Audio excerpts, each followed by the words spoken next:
আইয়ামে তাশরিকের ব্যাপারে এখন আমরা আলোচনা করব ইনশাআল্লাহ। তো আল্লাহ সুবহানাহু ওয়া তাআলা পবিত্র কুরআনুল কারীমের সূরাতুল বাকারা এর 203 নম্বর আয়াতে কারিমার মধ্যে ইরশাদ করেন, ওয়াযকুরুল্লাহা ফি আইয়ামিন মা'দুদাত।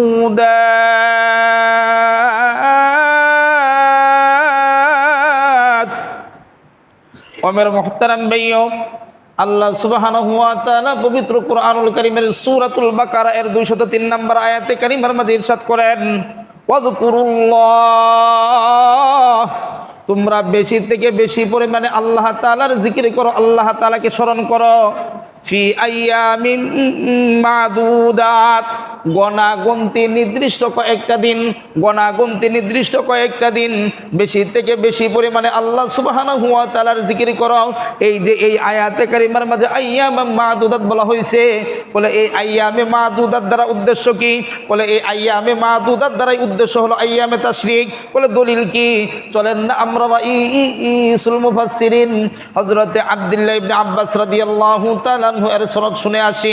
রাইসুল মুফাসসিরিন হযরতে আব্দুল্লাহ ইবনে আব্বাস রাদিয়াল্লাহু তাআলা বলেন, আইয়ামু মা'দুদাত, বলে আইয়ামু মা'দুদাত দ্বারা উদ্দেশ্য হলো আইয়ামুত তাশরিক, আইয়ামে মা'দুদ দ্বারা উদ্দেশ্য হলো আইয়ামে তাশরিক। বলে আইয়ামু মা'লুমাত, এই আইয়ামে মা'লুমাত দ্বারা উদ্দেশ্য হলো আইয়ামুল আশর, জিলহজ মাসের প্রথম 10 দিন। আইয়ামে মা'লুমাত দ্বারা উদ্দেশ্য জিলহজ মাসের প্রথম 10 দিন, আর আইয়ামে মা'দুদাত দ্বারা উদ্দেশ্য হলো আইয়ামে তাশরিক। এরপর হযরতে ইকরিমা রাহমাতুল্লাহি আলাইহি বলেন, ওয়াযকুরুল্লাহা ফি আইয়ামিন মা'দুদাত। এই যে আয়াতে কারিমার মাঝে আল্লাহ তাআলা আইয়ামিন মা'দুদাত বলছেন, এই আইয়ামে মা'দুদাত দ্বারা উদ্দেশ্য হলো আত-তাকবীর আইয়ামাত তাশরিক, বলে আইয়ামে তাশরিকের দিনগুলি উদ্দেশ্য। বলে এই আইয়ামে তাশরিক কখন আদায় করতে হবে? বাদা সলাতিল মাকতুবা, আইয়ামে তাশরিকের দিনগুলিতে প্রত্যেক ফরজ নামাজের পরে এই তাকবীরে তাশরিক পাঠ করতে হবে। সুবহানাল্লাহ। এটা হলো আইয়ামে তাশরিকের দিনগুলিতে স্বয়ং নবীজি সাল্লাল্লাহু আলাইহি ওয়াসাল্লাম কেমন গুরুত্ব দিতেন। আমরা সরাসরি হাদিস থেকে আলোচনা শুনব। হাদিস গ্রন্থের নাম হলো সুনানে দারেকুতনি। এই সুনানে দারেকুতনি কিতাবের 1734 নম্বর হাদিস। এই হাদিসটি একাধিক জলিলুল কদর সাহাবী এর সনদে বর্ণিত। হযরত জাবের, আবু তুফাইল, হযরত আলী এবং হযরতে আম্মার রাদিয়াল্লাহু তাআলা আনহুম আজমাইনদের সনদে এই হাদিসটি বর্ণিত।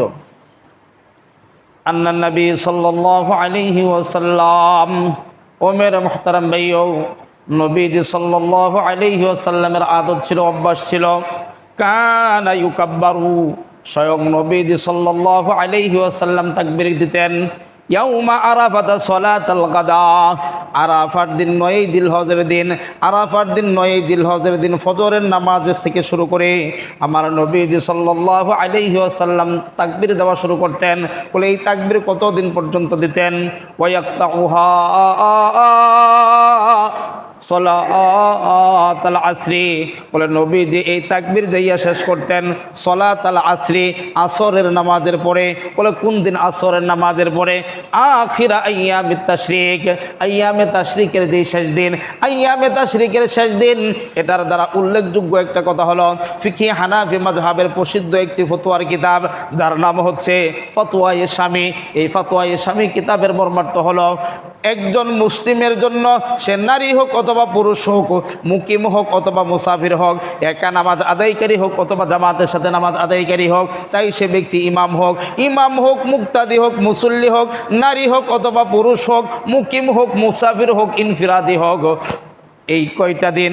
নির্দিষ্ট কয়েকটা দিন। বলে এই নির্দিষ্ট কয়টা দিন? বলে জিলহজ মাসের 9 তারিখ থেকে শুরু করে আরাফার দিন, জিলহজ মাসের 9 তারিখ ফজরের নামাজের সময় থেকে শুরু করে 13ই জিলহজ আসরের ফরজ নামাজের পর সময় পর্যন্ত এই 5 দিন সময়ের মাঝে প্রতিদিন 5 ওয়াক্ত করে 5 ওয়াক্ত করে 5 5 25 ওয়াক্ত নামাজ হয়।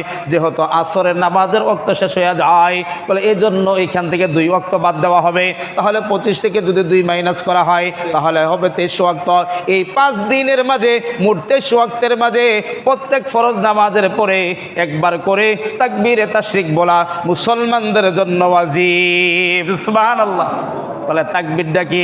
তো তাকবীরটা তো আমরা সবাই মোটামুটি পারি, তারপরেও চলেন না একটা আবার আমরা পড়ি আল্লাহু আকবার, আল্লাহু আকবার। জোরে বলেন, আমার সাথে বলেন আবার আল্লাহু আকবার, আল্লাহু আকবার। লা ইলাহা ইল্লাল্লাহু, আল্লাহু আকবার। ওয়ালিল্লাহিল হামদ, আল্লাহু আকবার, আল্লাহু আকবার। লা ইলাহা ইল্লাল্লাহু, আল্লাহু আকবার। ওয়ালিল্লাহিল হামদ। এটা হলো তাকবীরে তাশরিক। এই তাকবীরে তাশরিক কয়বার বলতে হবে? একবার। প্রত্যেক ফরজ নামাজের পরে একবার। কয় দিন? সবাই বলেন কয় দিন? 5 দিন। তাকবীরে তাশরিক মোট বলতে হবে কয় দিন? 5 দিন। মোট কয় ওয়াক্ত? 23 ওয়াক্ত। কয়বার করে? একবার। একবার বলাই ওয়াজিব। এর অতিরিক্ত বলা সুন্নতের খেলাফ এবং বেদাত। একবার বলা এটা ওয়াজিব, একবারের বেশি অতিরিক্ত বলা সুন্নতের খেলাফ এবং বেদাত।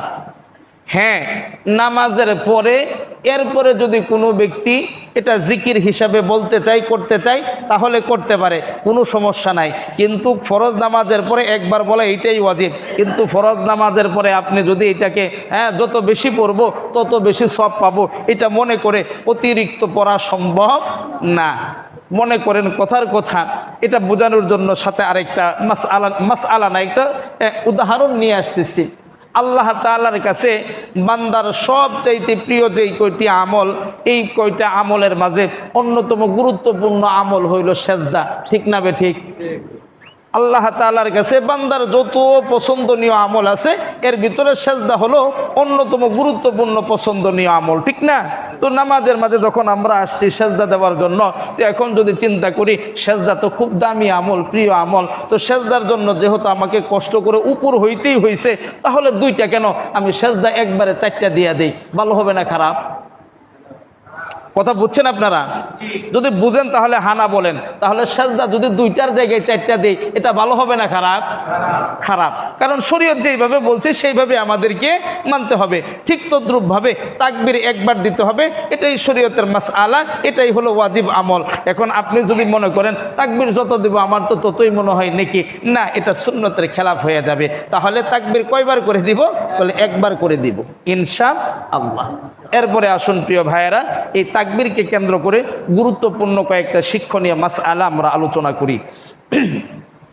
নাম্বার 1, তাকবীরে তাশরিক একবার বলা ওয়াজিব। এরপরে দ্বিতীয় নাম্বার, এই তাকবীরে তাশরিক পুরুষ যারা আছে পুরুষেরা উচ্চ স্বরে বলবে আর মহিলারা নিচু আওয়াজে বলবে, কারণ মহিলাদের আওয়াজটাও সতরের অন্তর্ভুক্ত। 3 নাম্বার মাসআলা, ফরজ নামাজের পরপরই এই তাকবীর দিতে হবে। কোন নামাজের পরে? ফরজ নামাজের পরপরই এই তাকবীর দিতে হবে। 4 নাম্বার মাসআলা, নফল, সুন্নত, বেতের, জানাজা নামাজ, এই নামাজগুলির পরে এই তাকবীর দিতে হবে না, তবে জুমার নামাজের পরে দিতে হবে। কিন্তু ঈদের নামাজের পরে এই তাকবীর দেওয়া ওয়াজিব না, এটা মুস্তাহাব। ঈদের নামাজের পরে এই তাকবীর দেওয়া ওয়াজিব না, মুস্তাহাব। সুন্নত, বেতর, নফল, জানাজা নামাজ, এই নামাজগুলিতে এই তাকবীর নাই। এরপরে আসুন 5 নাম্বার মাসআলা, মানুষ মাত্রই ভুল হতে পারে। ইমাম সাহেব ফরজ নামাজের পরে তাকবীর দিতে মনে নাই, ভুলে গেছে, তো মুক্তাদিরা কি তাকবীর দিবে কি দিবে না? বলে ইমাম সাহেব যদি ভুলেও যায় তাহলেও মুক্তাদির জন্য এই তাকবীর দেওয়া ওয়াজিব।